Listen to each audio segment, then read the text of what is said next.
Hello and welcome to Do-It-Yourself channel.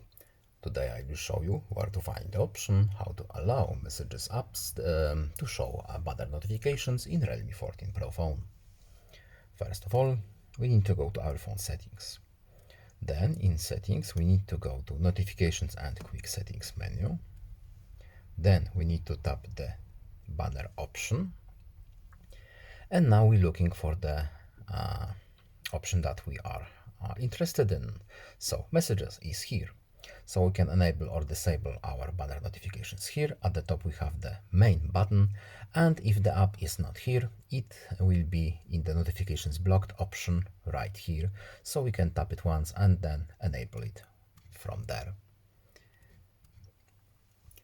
That's pretty much it. I hope this video was helpful to you. Please leave a like and subscribe. Have a nice day and see you in the next video. Goodbye.